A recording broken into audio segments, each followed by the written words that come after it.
अथ चतुर्विंशोऽध्यायः। मैत्रेय उवाच निर्वेदवादिनीमेवं मनोर्दुहितरं मुनिः दयालुशालिनीमाह शुक्लाभिव्याहृतं स्मरन्। ऋषिरुवाच माखिदो राजपुत्रीत्थमात्मानं प्रत्यनिन्दिते भगवांस्तेऽक्षरो गर्भमदूरात् सम्प्रपत्स्यते। धृतव्रतासि भद्रं ते दमेन नियमेन च तपोद्रविणदानैश्च श्रद्धया चेश्वरं भज। सत्वयाराधितः शुक्लो वितन्वन्मामकं यशः छेत्ता ते हृदयग्रन्थि मौदर्यो ब्रह्मभावनः। मैत्रेय उवाच देवहूत्यपि सन्देशं गौरवेण प्रजापतेः सम्यक् श्रद्धाय पुरुषं कूटस्थमभजद्गुरुम्। तस्यां बहुतिथे काले भगवान् मधुसूदनः कार्दमं वीर्यमापन्नो जग्नेऽग्निरिव दारुणी। अवादयंस्तदा व्योम्नि वादित्राणि घनाघनाः गायन्ति तं स्म गन्धर्वा नृत्यन्त्यप्सरसो मुदा। पेतुः सुमनसो दिव्याः खेचरैरपवर्जिताः प्रसेदुश्च दिशः सर्वा अम्भांसि च मनांसि च। तत्कर्दमाश्रमपदं सरस्वत्या परिश्रितं स्वयंभुः साकं ऋषिभिर्मरीच्यादिभिरभ्ययात्। भगवन्तं परं ब्रह्म सत्त्वेनांशेन शत्रुहन् तत्त्वसङ्ख्यानविज्ञप्त्यै जातं विद्वानजस्वराट्।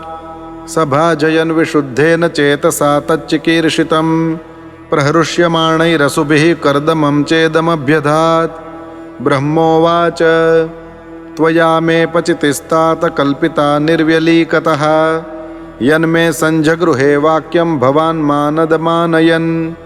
एतावत्येव शुश्रूषा कार्या पितरिपुत्रकैः बाढमित्यनुमन्येत गौरवेण गुरोर्वचः।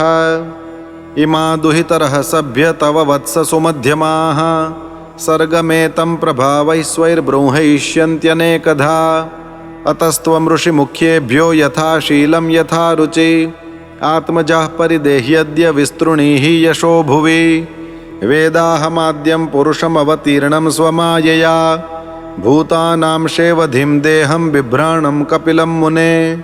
ज्ञानविज्ञानयोगेन कर्मणामुद्धरन् जटाः हिरण्यकेशः पद्माक्षः पद्ममुद्रापदाम्बुजः।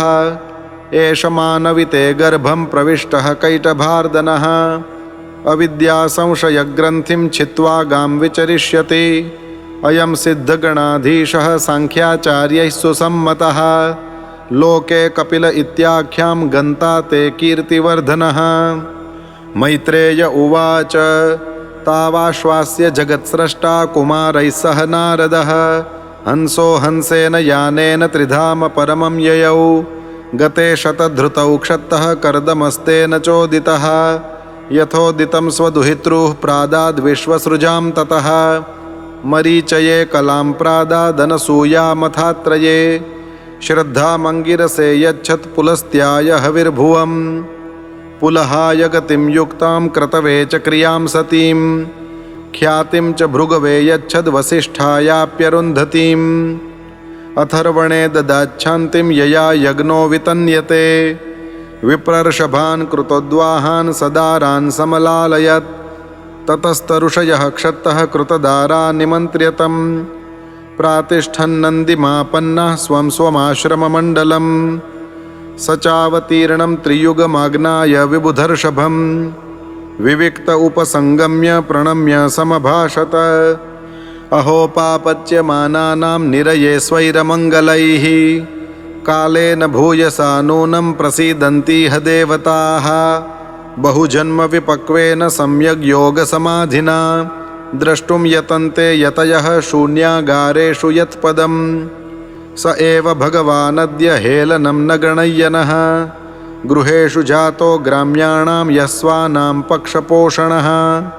स्वीयं वाक्यमृतं कर्तुमवतीर्णोऽसि मे गृहे चिकीर्षुर्भगवान् ज्ञानं भक्तानां मानवर्धनः। तान्येव तेभिरूपाणि रूपाणि भगवंस्तव यानि यानि च रोचन्ते स्वजनानामरूपिणः। त्वां सूरिभिस्तत्त्वबुभुत्सयाद्ध सदाभिवादार्हणपादपीठम् ऐश्वर्यवैराग्ययशोवबोधवीर्यश्रियापूर्तमहं प्रपद्ये परं प्रधानं पुरुषं महान्तं कालं कविं त्रिवृतं लोकपालम् आत्मानुभूत्यानुगतप्रपञ्चं स्वच्छन्दशक्तिं कपिलं प्रपद्ये आस्माभिपृच्छेद्य पतिं प्रजानां त्वयावतीर्णार्ण उताप्तकामः परिव्रजत्पदवीमास्थितोऽहं चरिष्ये त्वां हृदि युञ्जन् विशोकः। श्रीभगवानुवाच मया प्रोक्तं हि लोकस्य प्रमाणं सत्यलौकिके अथा जनिमया तुभ्यं यदवोचमृतं मुने एतन्मे जन्मलोकेऽस्मिन् मुमुक्षूणां दुराशयात् प्रसङ्ख्यानाय तत्त्वानां सम्मतायात्मदर्शने एष आत्मपथो व्यक्तो नष्टः कालेन भूयसा तं प्रवर्तयितुं देहम् इमं विद्धि मया भृतं गच्छ कामं मया पृष्टो मयि सन्न्यस्तकर्मणा जित्वा सुदुर्जयं मृत्युम् अमृतत्वाय मां भज मामात्मानं स्वयं ज्योतिः सर्वभूतगुहाशयम् आत्मन्येवात्मना वीक्ष्य विशोको भयमृच्छसि मात्र आध्यात्मिकीं विद्यां शमनीं सर्वकर्मणां वितरिष्ये यया चासौ भयं चातितरिष्यति। मैत्रेय उवाच एवं समुदितस्तेन कपिलेन प्रजापतिः दक्षिणीकृत्य तं प्रीतो वनमेव जगामः व्रतं स आस्थितो मौनमात्मैकशरणो मुनिः निस्सङ्गो व्यचरत्क्षोणी मनग्निरनिकेतनः मनो ब्रह्मणि युञ्जानो यत्तत्सदसतः परं गुणावभासे विगुण एकभक्त्यानुभाविते निरहङ्कृतिर्निर्ममश्च निर्द्वन्द्वः समदृक्स्वदृक् प्रत्यक्प्रशान्तधीर्धीरः प्रशान्तोर्मिरिवो दधिः वासुदेवे भगवति सर्वज्ञे प्रत्यगात्मनि परेण भक्तिभावेन लब्धात्मा मुक्तबन्धनः आत्मानं सर्वभूतेषु भगवन्तमवस्थितम् अपश्यत् सर्वभूतानि भगवत्यपि चात्मनि इच्छाद्वेषविहीनेन सर्वत्र समचेतसा